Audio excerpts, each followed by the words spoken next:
Hello, we're over here living the soulful life. So come on in and join us on this journey. I am Dana Jones, and I am going to share with you some of my favorite tools. There's a lot of tools and new beginner information on things you need to sew, but I'm going to share with you my favorite things. I've been sewing for several decades and have garnered lots of experience, lots of trial and error, and lots of money spent trying different things, a lot of time spent trying different things. So today I'm going to share with you some things that I absolutely cannot live without and some new discoveries. So let's get it going. This is my absolute new favorite thing. We're talking a thimble. If you've never used this thimble, this right here is pure luxury. It's actually sized to fit my finger, and you can see it's beautiful detail. The swan with the amethyst stone. If you don't use a thimble, you will need one eventually, because some sewing projects will start to wear down your finger if you do a lot of hand stitching. If you're a serger girl, guy, you do a lot of serging, you do a lot of fast fashion type sewing, you probably don't get as involved in hand stitching, other than maybe some buttons or things that you must hand stitch. But a thimble is definitely worth the investment, and a good one, I might add. The next item, so I got this little gadget here. It's sterling silver. I picked it up in Spain, and you could see that it has a little jump ring on it to hang from a necklace. So you would add it to a chatelaine, I think it's called, and you could keep your thimble, your needles, scissors, all of these items on your neck. This one happens to hold hand needles, which hand needles are really important, and I'll talk about those a little bit. But this is a needle holder. It's sterling silver. Again, I picked it up at an antique show in Barcelona, Spain, and I just love having that. But in it, I have these different needles, hand sewing needles. So while we're on it, let's talk a little bit about hand sewing needles. These are my favorite things. John James hand sewing needles. I am not endorsed or don't get any money from talking about these products. They are products that I use and I found to be my favorite. Whether you know it or not, different needles have different purposes. So a sharps needle is going to be your general purpose needle, and the lower the number on hand needles, the heavier weight fabric. So like a number 3 needle is going to be for a heavier weight fabric. A number 9 needle would be for a lighter weight fabric. So these are your sharps. And you also have a different needle for beading. This is going to be a beading needle. And here, beading needles tend to be very thin, and I almost hate to take it out because I know as soon as I do, I will drop it on the floor and it will be hard to find. But this is a beading needle. It's short, it's thin. There are also some that come very long and thin. And beading needles are very handy because they're small enough to get through that small hole of the bead. And then my all-time favorite are these Glover needles. These Glover needles for John James, they have a triangle point, and so they're designed to push through the leather. My absolute favorite. And I sew a lot of bridal and heavy fabrics. Even though these are used for leather, I use them for all-purpose sewing as well, in bridal particularly, because sometimes you have very thick layers of fabric, and these needles go right through without a problem. So different needles for different fabric weights for different purposes. I've met a lot of seamstresses that have been sewing for years And I've been guilty of this as well. When it's time to sew, you just grab a hand needle. It doesn't matter what type. You just know you've got work to do. You got to get it done. So you're going to grab any type of needle. But I implore you to stop, take a moment, get the right needle for the right job, because it's going to allow you to operate much more efficiently to get the job done. So while we're on needles, let's talk about this. This is a little cushion that I bought, because a lot of times when you're sewing different projects, different weights of fabric, you require different needles. So there's a needle for leather, there's a needle for stretch, there's a universal needle for most fabrics. You have your smaller needles for fine fabrics, ballpoint needle for stretch type fabrics, microtex needle if you're sewing some type of what do you call it, neoprene or something of that nature. So different needles for different projects.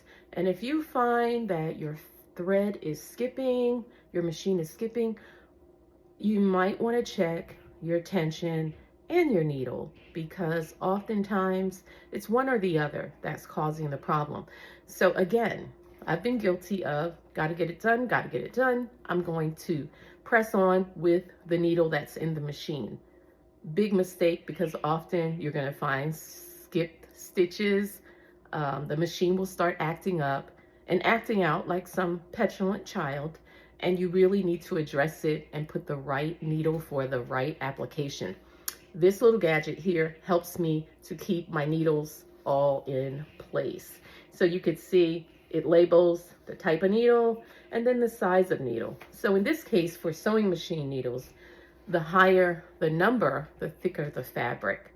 So if you're sewing a lightweight fabric like a chiffon, a georgette, a silk, you tend to use a needle that is a 9 or a 10.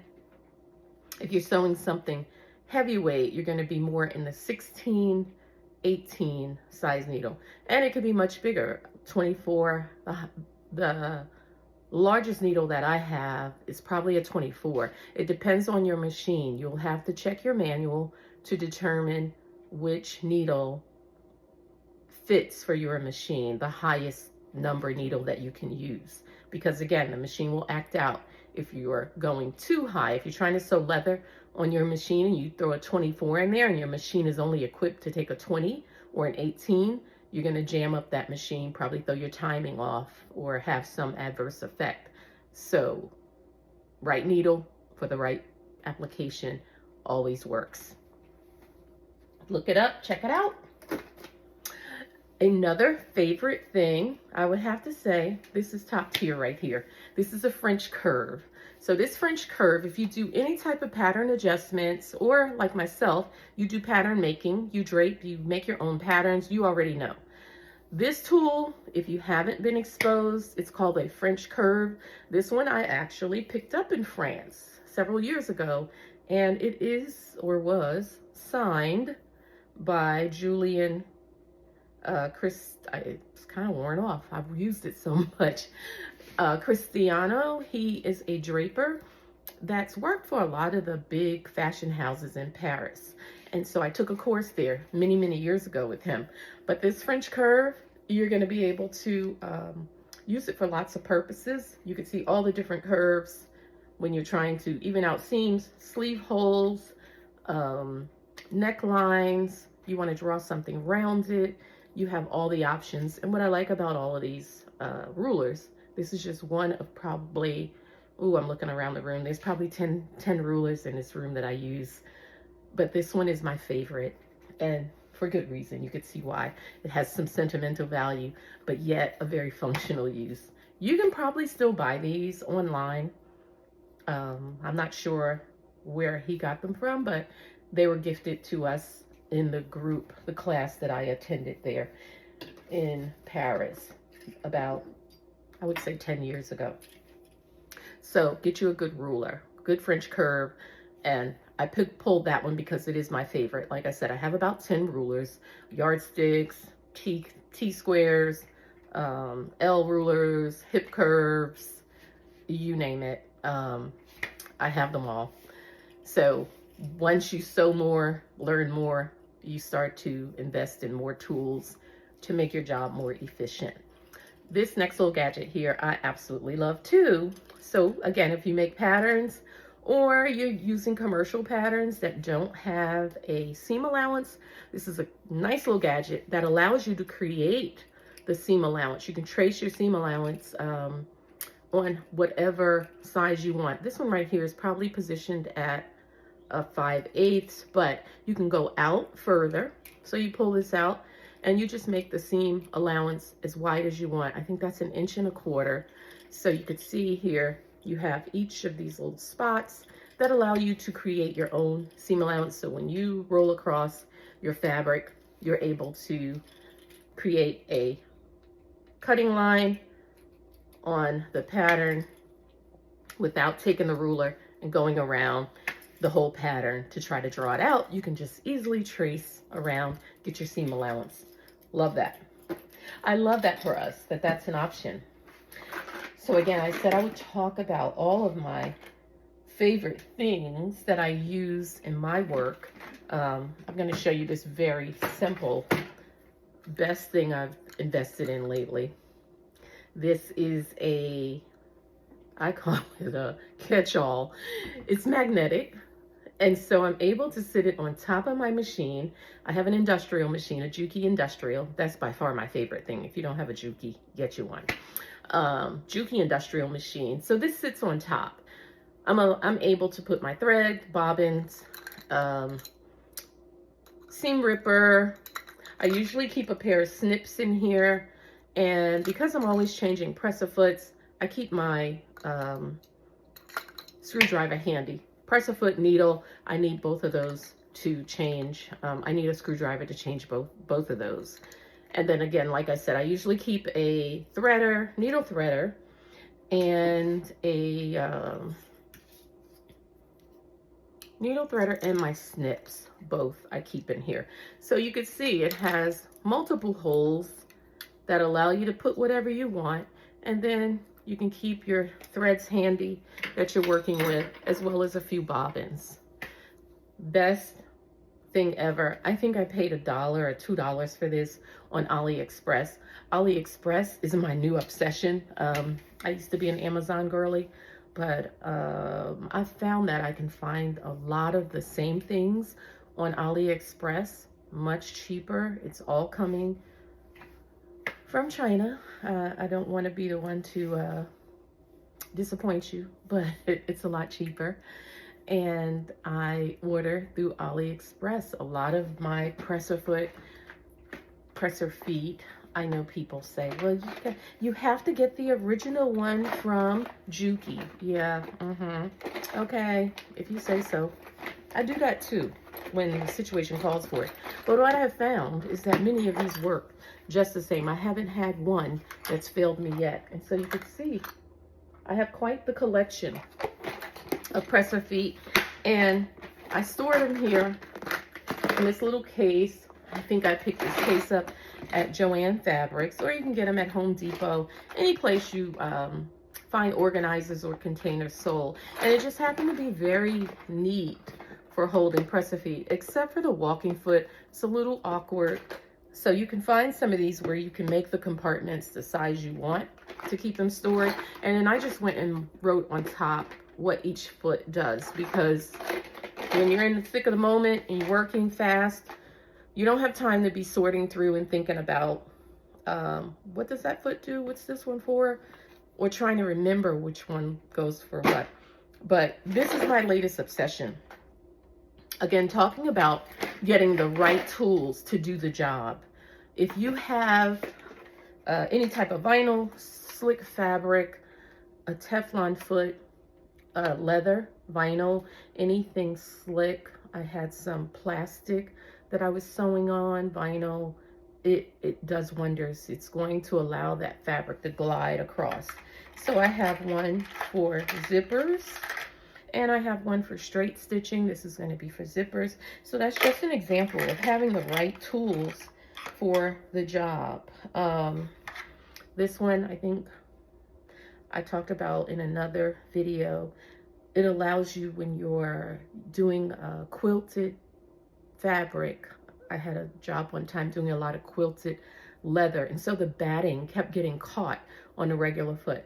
This right here, you can see that curve up. It's going to allow that presser foot to glide right over, not catching on the presser foot, not catching the batter on the presser foot. So that's a good one. A gathering foot. If you haven't indulged in a gathering foot, this is a great investment. If you're doing lots of tulle, lots of fine fabric, you're having to create those, you know, those prom dresses that have those skirts with all that puff and fluff, that's a great tool to have. You'll run right through the gathering process because that presser foot does the gathering for you. So I can go on and on. Get you some presser feet. Get the right foot for the right job, and you won't be disappointed.